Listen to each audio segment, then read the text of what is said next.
제목은 높으신 하나님입니다. 우리의 인생에 가장 높으신 이는 언제나 하나님이 되길 바랍니다. 서론으로 들어갑니다. 내가 원하는 예수를 믿으십니까? 지난주에 우리가 끝까지 예수님을 따라야 한다 배웠습니다. 우리의 마음이 믿음의 길을 걷고 그렇게 걸어가는데 쓰러지고 넘어지고 빠지는 일이 있기야 하겠지만 그래도 우리는 끝까지 예수님 그 자체에 예수님이라는 존재 자체에 마음을 두고 예수님을 향해 달려가야 한다고 말씀을 드렸어요. 15장 1절을 보면 그때 바리새인과 서기관들이 예루살렘으로부터 예수께 나와 이르되, 지금 바리새인들과 서기관들이 예수께 나왔습니다. 그런데 바로 옆집에서 온 게 아니에요. 근처에서 온 게 아니라 예루살렘에서 왔다고 합니다. 근처 사는 바리새인이 아니라 예루살렘에서 파견 나온 바리새인들과 서기관이에요. 당시에 예수님이 계시던 곳은 갈릴리로 추정을 합니다. 이스라엘 지도를 보면요, 예루살렘에서 갈릴리까지의 거리를 아십니까? 170km 정도 됩니다. 엄청 멀죠. 당시에 차가 있습니까? 비행기가 있습니까? 말도 없습니다. 심지어 속국이기 때문에 전투병기인 말을 나라에서 키우지 못하겠어요. 예루살렘에서 갈릴리까지 걸어서 가야 돼요. 엄청나게 먼 거리를 예수께 나왔죠. 또 이 이스라엘이 오죽험난합니까? 우리나라처럼 막 녹음지고 그런 게 아니지 않습니까? 엄청 힘들게 가야 돼요. 거기다가 여행 짐은 얼마나 또 많겠습니까? 그 먼 거리를 가는데. 거기다 내가 바리새인이다, 서기관이다라고 활동을 할 때는요, 나이가 30살은 넘었을 거예요. 그렇게 먼 거리를 군장 메고 돌아다닐 나이가 아닌 거죠. 그 거리를 정말 힘들게 걸어서 예수님께 도착했어요. 얼마나 긴 시간을 힘들게 걸어왔습니까? 그렇게 도착해서 한다는 말이 2절에 당신의 제자들이 어찌하여 장로들의 전통을 범하나이까? 떡 먹을 때에 손을 씻지 아니하나이다. 너무 허무하지 않습니까? 그 긴 거리를 와서 당신의 제자들은 왜 손을 안 씻습니까? 이 질문부터요. 당신의 비전은 무엇입니까? 혹시 당신이 그리스도입니까? 앞으로 이스라엘의 미래를 어떻게 보십니까? 구원은 어떻게 받는 것입니까? 이런 높은 차원의 질문이 아니에요. 당신의 제자들은 왜 밥 먹을 때 손을 안 씻고 밥 먹습니까? 그 긴 거리를 와놓고요. 그렇게 힘들게 와놓고. 이걸 물어봐요. 그래서 선입견이라는 게 무서운 겁니다. 내가 아는 지식이라는 것에 갇혀버리는 건 그렇게 무서운 거예요. 그 먼 거리를 힘들게 와놓고 내 손 안 씻습니까? 이것부터 보인다는 거예요. 눈에.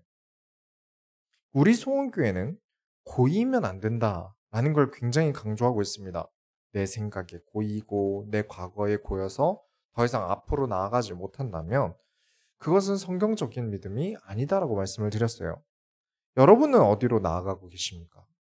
여러분이 지금 예배하며 만나러 가고 있는 예수님은요, 여러분의 마음에 쏙 들게 여러분 취향에 맞춰야 하는 예수님입니까? 언제나 기억하셔야 합니다. 여러분이 나아가고 있는 예수님은 언제나 예수님 그 자체여야 합니다. 물 위를 예수님께로 걸어가다가 예수님 얼굴이 제가 생각한 것과 다르네요. 저는 브래드 피트처럼 생겼을 줄 알았는데 하고 물속으로 꼬르르 들어가서 예수님이 얼굴 바꿀 때까지 저는 안 나갑니다. 고집을 부려요. 저는 그냥 물속에서 죽을랍니다. 그래서 그 사람에게 맞춰서 예수님이 브래드 피트 얼굴을 바꾸면 저기 레오나르도 디카프리오 판은 어떡합니까? 거기도 꼬르르 들어가겠죠. 우리는 예수님께서 어떤 모습으로 우리에게 역사하셔도요, 예수님을 사랑해야 합니다. 어떤 모습이어도요, 어떤 얼굴로 우리에게 나타나셔도요. 진짜 얼굴을 말씀드리는 게 아닙니다. 어떻게 우리에게 역사하시고 어떻게 우리에게 말씀하시고 어떻게 우리에게 함께 하셔도 우리는 그 예수님 자체로 만족하고 예수님을 사랑해야 합니다. 그렇게 우리는 신앙의 길을 걸어가야 돼요. 그렇지 않으면 170km 군장 행군을 해놓고 와서 하는 말이 왜 당신의 제자들은 손 안 씻습니까? 우리 다 많이 힘든 길을 걸어갑니다. 얼마나 힘듭니까? 자영업자분들도 지금 계속 극단적인 선택을 하고 참 마음이 아픈데요. 참 힘든 시간들입니다. 이 힘든 길을 그래도 예수님을 향해 나아가고 있는, 그래 놓고는 내 입에서 한다는 말이 왜 저렇게 왜 손 안 씻고 밥 먹습니까? 같은 말이 내 입에서 나오면 안 되지 않겠습니까? 오늘 말씀의 가장 중요한 핵심을 말씀드리겠습니다. 다른 건 잊어도요. 이건 절대 여러분이 잊으셔서는 안 됩니다. 내가 원하는 예수가 아니라 예수께서 원하시는 내가 되어야 됩니다. 다른 건 다 잊으셔도요. 이게 가장 기본입니다. 내가 원하는 예수가 아니라 예수님께서 원하시는 내가 되려고 하셔야 합니다. 더욱 나아가는 모든 소원교 성도들이 되시기 바랍니다. 본론으로 들어갑니다. 전통이 중요합니까? 하나님의 계명이 중요합니까? 우리 소원교 성도들은 답을 다 알고 계시겠지만 바리새인들과 서기관이라고 하면 나름 굉장히 고위 단체에서 사람을 보낸 거 아닙니까? 서기관에 대해서는 저번에도 설명을 드렸죠. 바리새인도 설명을 드렸어요. 그래서 좀 넘어가지만 이 정도 높은 사람들이 멀리서 왔다고 하면 보통 사람들은 어떻게 행동하겠습니까? 이렇게 높은 고위직이 여기 왔어요. 그럼 우리는 어떻게 행동할까요? 아이고 멀리서 오느라 피곤할 텐데 우리 애들이 좀 못 배워서 그래요. 이해 좀 해주시고 이렇게 달래고 우리 모임에 동참하셔서 이렇게 좀 보면서 알아가세요. 이러면서 구슬렸을 거예요. 예수님은 그렇게 하지 않으셨죠. 3절에 보니까 대답하여 이르시되 너희는 어찌하여 너희의 전통으로 하나님의 계명을 범하느냐? 너희 전통이라 하면 장로들의 전통을 얘기합니다. 이건 이제 교회 장로님들의 전통을 얘기하는 게 아니라 선배들, 이제 선조들, 자기의 조상들의 전통을 얘기하는 거예요. 이게 하나님께서 가르치신 전통이 아니라 성경을 가지고 성경을 해석하고 성경을 연구하면서 나온 행동 양식들을 얘기하는 거예요. 성경이라는 근본적인 이유가 아니라 성경에서 파생된 부수적인 내용인 거죠. 이걸 우리가 다 아는 말로 탈무드라고 합니다. 탈무드가 이걸 얘기하는 거예요. 조상들이 구두로 가져온 것을 말로 가르친 것을 글로 집필해서 책으로 만듭니다. 지금도 이 탈무드 교육은 유대인에게 절대 없어서는 안 되는 소중한 교육으로 매겨지고 있어요. 이제 탈무드와 회당 때문에 이제 토론하는 문화가 발전했는데 지금도 유대인들이 그렇게 똑똑한 이유는 이렇게 생떼 안 부리고 자신의 근거를 가지고 설득력 있게 주장하고 하는 토론 문화 때문에 굉장히 똑똑한 거예요. 평범한 사람들의 뭐 말싸움의 논리가 어디 있습니까? 그냥 뭐 힘 더 세고 싸움 잘하는 사람 말이 이기는 거죠. 아니면 학벌이 높은 사람이 이기든가요? 이런 토론 문화, 이런 유대인식 토론 문화는 굉장히 중요한 거라고 생각합니다. 좋은 문화라고 생각하는데 아무리 그래도 하나님 말씀보다는 높지 않습니다. 그렇죠? 그런데 성경을 해석하는 유일한 책 정도로 탈무드를 엄청나게 높게 보고 있으니까 지금 같은 문제들이 또 발생한 거예요. 우리 교회도 성경 가지고 해석을 많이 하지 않습니까? 연구도 많이 해요. 그리고 이해하려고 항상 노력하고요. 더 예수님의 마음을 알고 싶으니까요. 그런데 저는 제 설교가 절대 성경 그 자체라고 절대 생각하지 않습니다. 이번 주에 우리에게 주신 말씀이에요. 이번 주에 우리에게 주신 말씀이에요. 제가 아무리 뛰어나다 한들 1000년을 살 수 있다고 한들 하나님의 말씀을 예수님의 지혜를 손톱에 떼만큼이나 이해하겠습니까? 이번 주에는 하나님의 말씀으로 받는 게 절대적일 수 있으나 다음 주부터는 아니에요. 하나님께서 이번 주에 응답을 열라고 주신 열쇠가 오늘 말씀이에요. 주일에 주시는 말씀이에요. 그 열쇠는 이번 주에 쓰이는 겁니다. 지식적으로는 당연히 배우고 풍성해져야겠지만 이 선대의 장로들이 전통으로 남겨준 것 중 하나인 손을 씻고 밥 먹어야 한다를 두고 지금 예수님께 문제를 삼았어요. 뭐 좀 급하면 못 씻을 수 있죠. 근데 왜 이해를 못 해줍니까? 이런 장로들의 교육은요, 아주 중요한 교육이에요. 굉장히 필요한 교육입니다. 당시에 전염병이 얼마나 큰 문제였겠습니까? 우리도 지금 코로나 때문에 손 잘 씻고 밥 먹어야 돼요. 그렇죠? 그런 것처럼 당시 병에 대한 의학 수준도 굉장히 낮았고 위생적으로도 좋지 않은 환경에 살면서 최소한 손이라도 씻지 않으면 안 되겠죠. 그렇게 더러움과 죄와 나에게 틈타는 질병 같은 수많은 욕망들을 거룩함이라는 의미를 가지고 손을 씻음으로 인해서 많은 걸 깨닫는 겁니다. 아, 씻음으로 인해서 낫는구나. 씻음으로 인해서 틈타지 않는구나. 하나님께서 나를 씻기셔야 하는구나. 내가 하나님과 가까이 가기 위해서 나는 거룩하게 나를 씻을 줄 알아야 되는구나. 나는 중요한 영적인 의미들을 가르치고 있는 거예요. 굉장히 중요한 겁니다. 너무 좋은 가르침인데도 불구하고 지금 그보다도 더 상대적으로 훨씬 중요한 순간이 찾아온 것 아닙니까? 예수님께 찾아온 거예요. 이건 얘기가 다르죠. 그러면, 그쵸?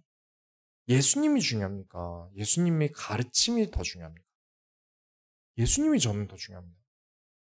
어떠한 것보다요. 하나님이 우리에게 더 중요합니다. 하나님이 가르치신 것에서 파생된 교육보다 하나님이 더 중요합니다. 4절부터 6절까지 읽어야 되는데 정말 어려운 내용이라 최대한 풀어서 설명을 드릴게요. 부모를 반드시 공경해야 합니다. 그렇죠? 우리는 부모를 반드시 공경해야 돼요. 그게 10계명에 나오는 계명 중 하나입니다. 그런데 고르반이라고 해서 하나님께 드리기 위해서라면 부모를 공경하지 않아도 된다는 장로들의 유전이 있어요. 이 유전은 좋은 유전입니다. 사실은 좋은 유전이에요. 내가 부모냐 하나님이냐를 선택해야 할 때는 그 순간이라면 하나님을 선택해야 되는 게 옳다는 거예요. 역시 성경을 가지고 얻는 지혜와 지식은 선합니다. 그런데 이 바리새인들과 서기관들이 나는 하나님이 최고야. 나는 하나님이면 다 필요 없어. 이러면서 이 장로들의 유전을 악용합니다. 어쩔 수 없는 선택을 해야 될 때 선택하는 게 아니라 무작정 난 부모 안 섬길 거예요. 장로들이 그렇게 가르쳤어요. 이러고 나와요. 내 재산 다 하나님 건데요. 부모의 노년을 챙기고 돕기보다 제가 알아서 하나님을 위해 쓸게요. 그러면서 그 금액을 가지고 자기가 하나님인 양 지 멋대로 썼어요. 하나님을 위해 우리의 전부를 드린다라는 우리의 믿음과도 같은데도 왜 이걸 예수님께서 문제를 삼으셨을까요? 이래서 절대 잊으셔서는 안 됩니다. 우리는 하나님이 원하지 않으시는 걸 우리가 드릴 수 없어요. 모든 개념은 그렇습니다. 나는 하나님 것이 맞습니다. 나는 하나님 것이 맞는데 지금 내가 하는 행동을 하나님이 원하지 않으시는 걸 내가 하나님 드린다고 우겨 넣으면 되겠습니까? 하나님이 싫으시다는데요. 그것은 과연 하나님을 위함입니까? 나를 위함입니까? 선물이라는 건 무엇입니까? 선물. 우리 집에 남아도는 쓰레기를 선물하는 게 선물입니까? 제가 코푼 휴지라도 다 여러분 것입니다. 그러면서 제가 막 여러분 하나씩 드리면 기분 좋겠어요. 저는 목사니까 저의 모든 것은 교회의 것입니다. 이러면서 제가 땀 닦은 수건들 막 쪄내나는 거 다 하나씩 갖다 놓고. 그럼 되겠습니까? 하나님이 원하신다면 무엇이든 합니다. 그게 맞죠. 그 말 안에는요. 하나님이 그거 하지 마라 라고 원하신 것까지 내가 해드려야 돼요. 하나님이 원하시기 때문에 안 하겠습니다가 맞는 거예요. 하나님께서 됐어 넣어둬 그러면 넣어둬야죠.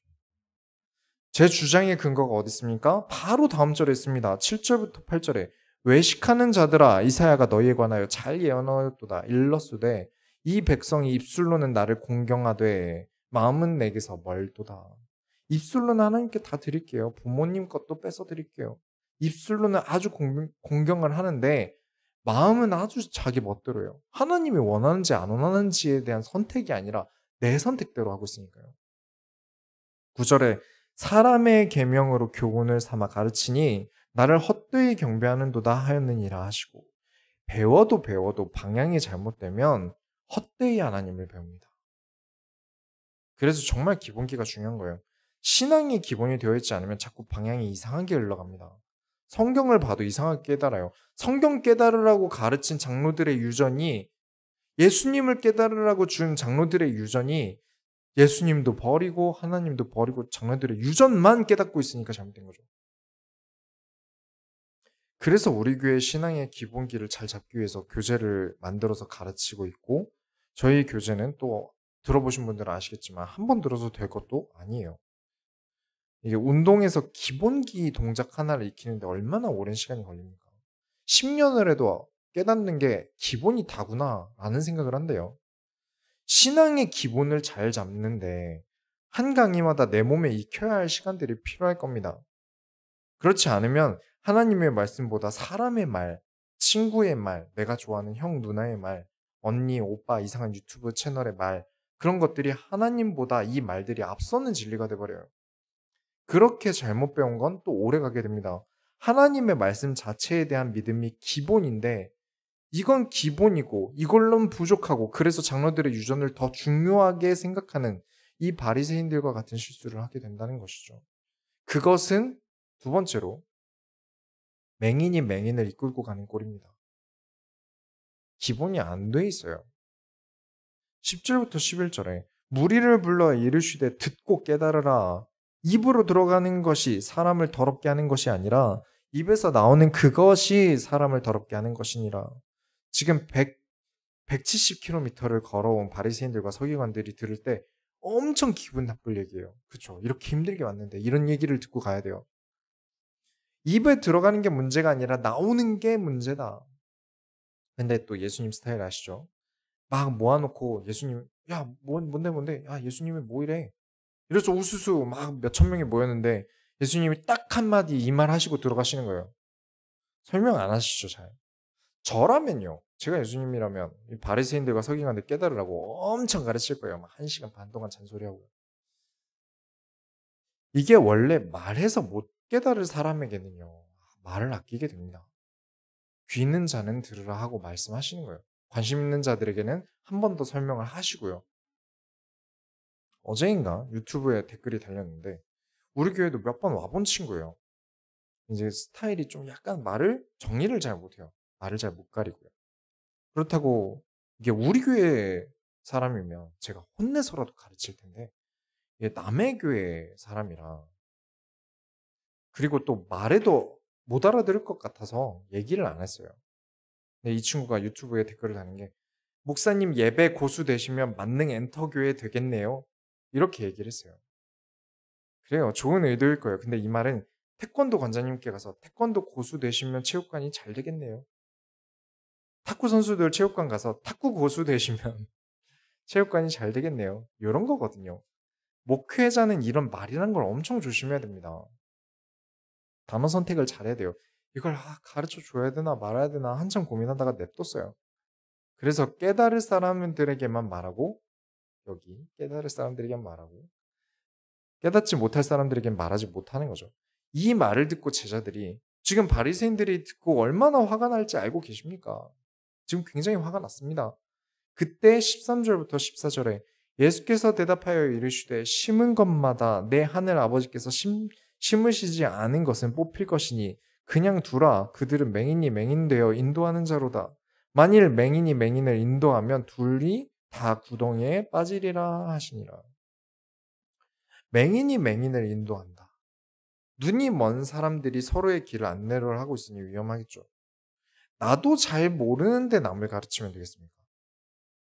눈을 떴다고 말할 정도의 전문 지식을 가진 사람이 누군가를 가르치는 교수 일을 하는 거죠. 코로나가 터지고 각 교회마다 온라인을 위해 여러 컨텐츠를 진행하고 있어요. 근데 전부 사실 교회를 위한 내수용이에요. 우리 교회가 어떻게 흘러가고 있는지를 설명하기 위해 있는 거예요.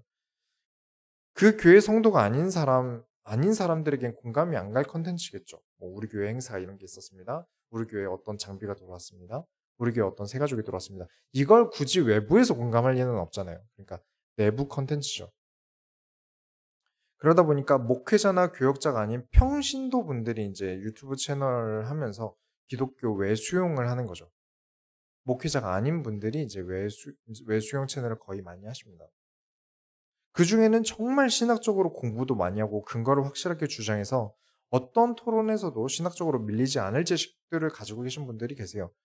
그런 분들은 봐도 괜찮은데 어떤 분들은 이제 어떤 사고를 치냐면 평소에 교회 평범하게 잘 다니다가 어느 날 갑자기 엄청 큰 은혜를 받고 와 하나님이 나를 이렇게 구원하셨구나 이러면서 나는 이제부터 주를 위해 살 거야 이러면서 급발진을 해서 유튜브 개설을 하고 갑자기 영상을 찍고 아는 게 없는데도 신나서 일주일에 영상 3개씩 찍고 그렇게 올리니까 엄청 위험한 것들이 막 만들어져요.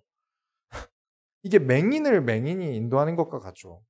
그쵸? 어느 정도 알고 배우는 시간들이 있고 난 뒤에도 모자라지 않는데요. 그래서 우리 교회 성도님들은 꼭 조심하셨으면 좋겠습니다. 훌륭한 신학 교수님들도 많고 좋은 컨텐츠들도 만드는 사람들이 많으니까요. 꼭 우리가 알곡과 가라지를 어느 정도 구분해서 보시면 좋겠어요. 이 비유를 못 알아듣기 때문에 베드로가 또 좀 풀어서 설명해 주세요. 그때 16절부터 19절에 예수께서 이르시되 너희도 아직까지 깨달음이 없느냐? 입으로 들어가는 모든 것은 배로 들어가서 뒤로 내버려 줄 알지 못하느냐? 입에서 나오는 것들은 마음에서 나오나니 이것이야말로 사람을 더럽게 하느니라. 마음에서 나오는 것은 악한 생각과 살인과 간음과 음란과 도둑질과 거짓 증언과 비방이니 사람의 마음은 착해지지 못할까요? 그러면 이 말씀대로면 사람의 마음은 착할 수 없는 걸까요? 마음에 나오는 것이 다 악한 생각과 살인과 간음과 음란과 도둑질과 거짓 증언과 비방이라는데 그럼 우리 모두의 마음은 악하겠네요. 네, 악하죠. 우리는 다 악합니다. 늘 말씀드리지만 생각이라는 걸, 내 마음이라는 걸 내가 원하는 대로 컨트롤하는 건 엄청 피곤해요. 공부를 생각해 보시면 됩니다. 내가 공부나 일이나 등등 내가 집중해서 이것만 생각해야지는 굉장히 많은 에너지가 소비돼요.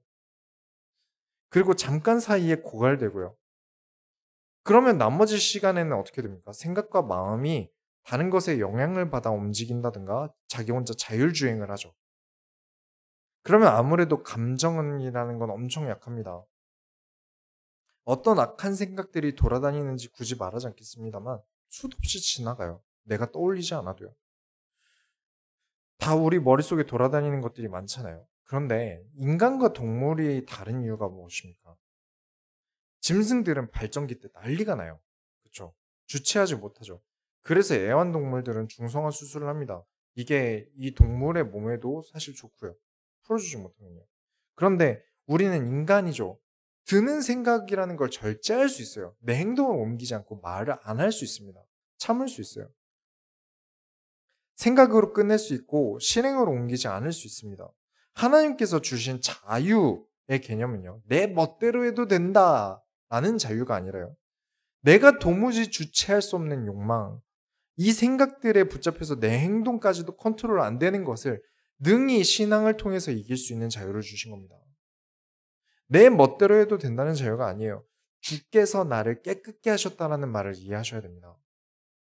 그렇게 우리는 씻어내야 돼요. 이런 생각들이 들지만 그 순간마다 씻어내야 돼요. 예수님이 어디 계십니까? 우리 신앙 고백서의 기본입니다. 예수님은 우리 안에 계시고 우리 안에서 역사하십니다. 그 통제를 받는 사람이 입 밖으로 함부로 말하지 않습니다. 그래서 예수님께서 이 구절 안에 마음이 악하다라고 말하지 않으세요. 마음에서 나갈 때 악하다 하시는 겁니다. 그래서 늘 우리는 말이나 글을 조심해야 돼요. 마음에서 나오는 것. 20절에 이런 것들이 사람을 더럽게 하는 것이요. 씻지 않은 손으로 먹는 것은 사람을 더럽게 하지 못하느니라. 그렇죠. 진짜 의미는 이 마음을 씻어내는 걸 가르치기 위해서 손 씻는 걸 가르쳐 줬는데 마음을 씻지 않고 손 왜 안 씻냐고 문제를 삼으니까요. 여러분은 마음속에서 골라내셔야 됩니다. 내가 할 말들, 내가 행동해야 될 것들을 골라서 내셔야 돼요. 지난주에 상처에 대해서 말씀드렸죠. 상처는 어떻게 줍니까? 내가 상대방에 대해서 생각을 아무것도 안 하고 아무것도 생각하지 않고 마음속에 있는 거 그냥 아무거나 빼서 입 밖으로 내보내니까 사람에게 상처를 준다고요. 그런 것이 참 더럽다라는 표현을 하는 겁니다. 그러면 뭘 알지 못하는데 내 마음속에 신앙이라면서 함부로 남을 가르치는 것은 아주 깨끗해 보이는 똥이 되겠죠. 그러면 냄새 난다고 걸러야 되는데 사람들이 똥인지 된장인지 냄새를 못 맡는지 찍어 먹어보려고 하니까 또 큰일이 나는 거고요. 그래서 중요한 게 본론 세 번째로 예수님께 도착하기까지의 그 거리도 우리는 신앙입니다. 예수님 앞에 딱 서서 하는 것이 신앙이 아니라 우리는 그 많은 과정들까지도 다 신앙인 거예요. 비교를 해보죠. 15장 22절부터 23절에 가나안 여자 하나가 그 지경에 나와서 소리질러 이르되 주 다윗의 자손이여 나를 불쌍히 여기소서 내 딸이 흉악하게 귀신 들렸나이다 하되 예수는 한 말씀도 대답하지 아니하시니 제자들이 와서 청하여 말하되 그 여자가 우리 뒤에서 소리를 지르오니 그를 보내소서. 여기 나오는 가나안 여자는요, 이스라엘 백성이 아닙니다. 다른 민족이에요. 자기 딸이 흉악하게 귀신 들렸다고 찾아왔는데 예수님께서 아무 대답도 안 하세요.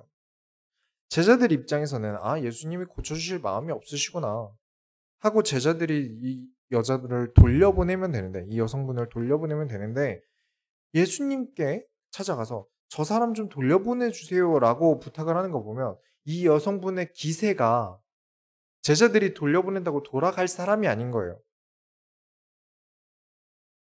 여기에 예수님께서 어떻게 대답하시냐면 24절에 예수께서 대답하여 이르시되 나는 이스라엘 집에 잃어버린 양 외에는 다른 데로 보내심을 받지 아니하였노라 하시니, 유대인들 외에는 건져주지 않겠다고 하시는 거예요. 말이 너무 심하지 않습니까? 우리도 다 이스라엘 백성 아니지 않습니까? 여기 우리 중에 뭐 유다, 김씨, 베냐민 출씨 없잖아요.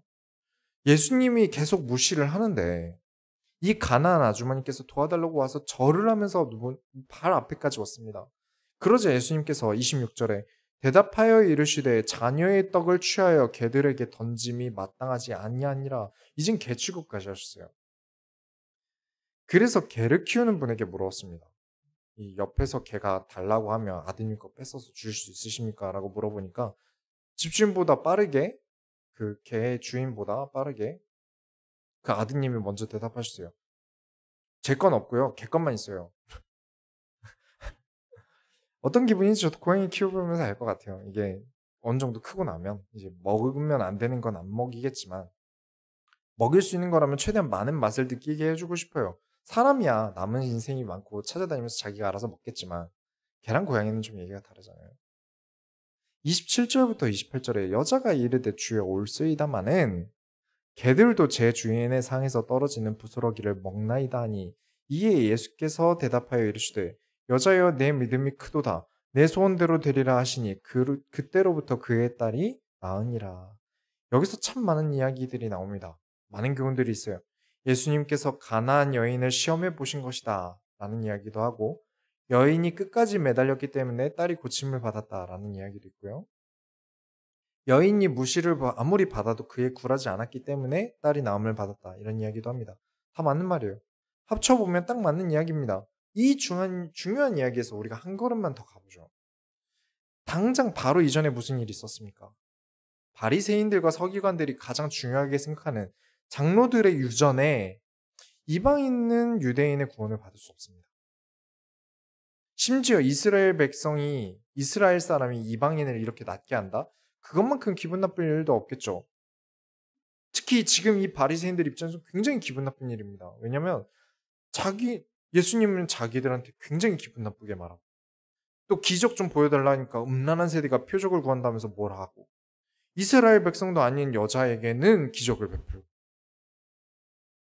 그 사람들이 보는 앞에서 예수님은 이 다른 민족 여성분을 개취급했어요. 그런데 이 여인은 예수님께서는 하실 수 있다는 것을 믿고 예수님 발 앞까지 나와서 당시에 남자도 아니고 여성의 신분으로 나아갔다는 것부터 굉장히 어려운 일이에요.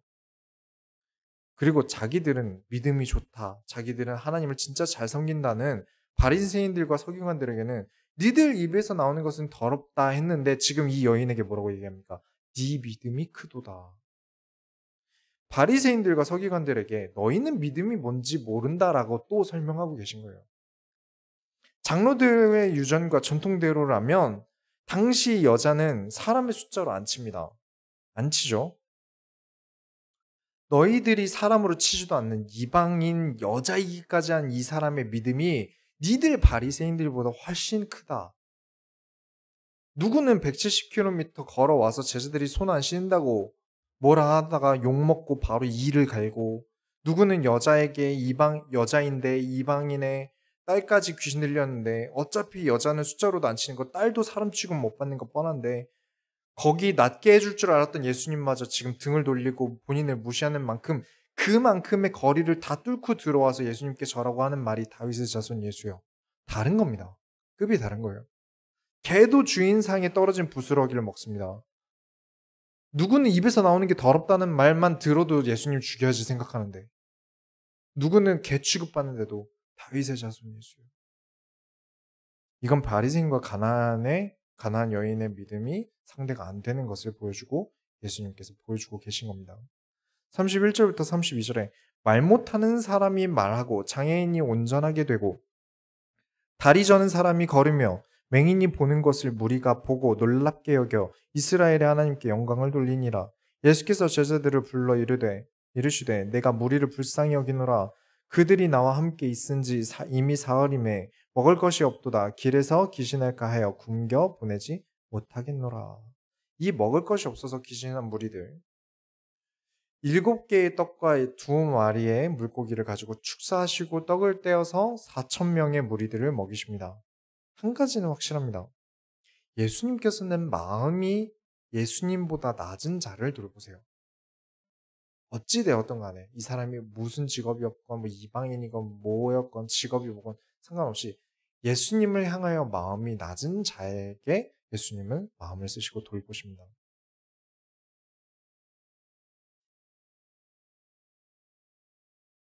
결론을 내리겠습니다. 그래서 여러분은 항상 꼭 가지셔야 됩니다. 우리 성경교회에서 꼭 중요하게 가르치는 것 중 하나죠. 회개하듯 회개하는 것을 아셔야 됩니다. 몇 번 강조해도 부족하지 않아요. 16장을 보시면 1절부터 4절까지 보시면 바리새인과 사두개인들이 와서 예수를 시험하여 하늘로부터 오는 표적 보이기를 청하니 예수께서 대답하여 이르시되 너희가 저녁에 하늘이 붉으면 날이 좋겠다 하고 아침에 하늘이 붉고 흐리면 오늘은 날이 굳겠다 하나니 너희가 날씨를 분별할 줄 알면서 시대의 표적은 분별할 수 없느냐? 악하고 음란한 세대가 표적을 구하나 요나의 표적밖에는 보여줄 표적이 없느니라 하시고 그들을 떠나가시니라. 예전에 말씀드렸죠. 어떤 기적을 체험하려고 하는 신앙생활 막 환상을 봐야 하고 뭔가 대단한 기적이 일어나고 뭔가 예언을 해야 하고 이런 걸 원하는 자들을 두고 예수님께서는 악하고 음란한 세대다 라고 말씀을 하십니다.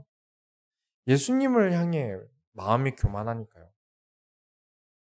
혹은 자신과 동급 아니면 예수님이 어느 정도 그냥 조금 높은 선지자 정도로 보이고 그 이상 내 마음이 낮아질 생각이 없으니까 와서 얘기하는 거죠. 기적 좀 보여주세요.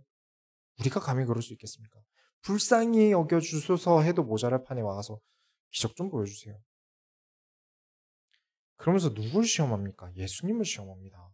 그래서 우리는 항상 하나님이라는 존재, 예수님이라는 존재 앞에서 우리의 마음은 항상 낮은 자세를 취해야 돼요.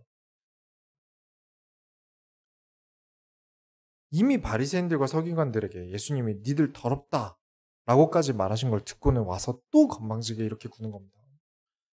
우리는 그래서 마음이 낮아져야 됩니다. 아무 때나 누굴 만나든 너희처럼 굽신거리는 게 겸손이 아니라 우리가 진짜 배워야 되는 겸손은요. 자꾸 겸손, 낮아짐 이 얘기 듣고 자꾸 세상 나가서 낮아지고 겸손해지시는데 그게 아니라 우리의 기준은 언제나 예수님입니다. 예수님께 겸손해야 돼요. 예수님 앞에서 낮아져야 됩니다. 하나님 앞에서 예수님께서는 낮아지심을 우리에게 보이셨듯이 우리는 예수님 앞에서 더욱 낮아져야 됩니다. 그래서 꼭 반드시 꼭 하셔야 되는 게 있습니다.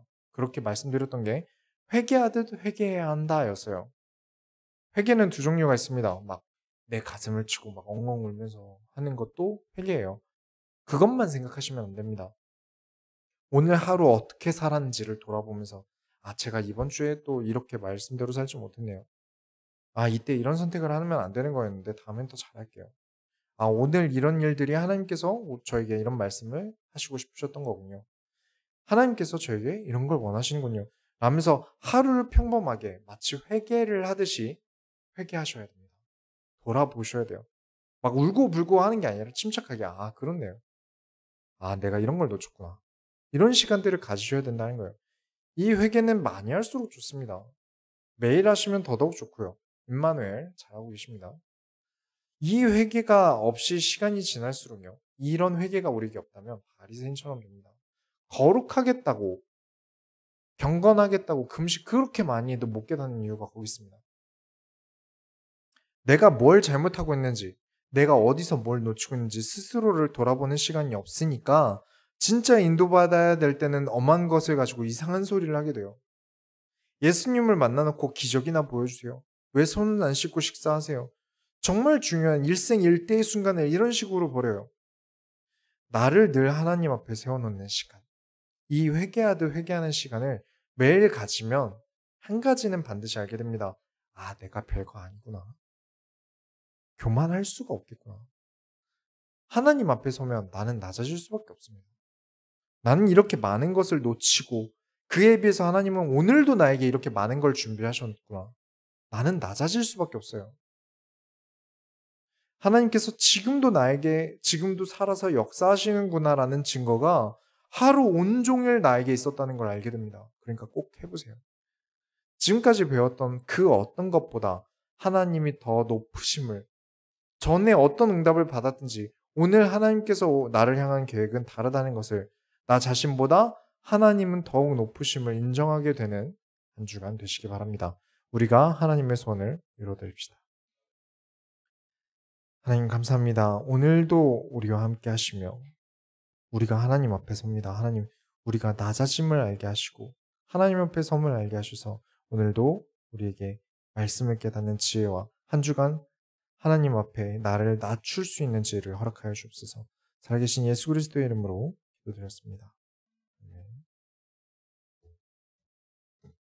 찬송가 320장 준비하신 헌금을 하나님께 드립니다.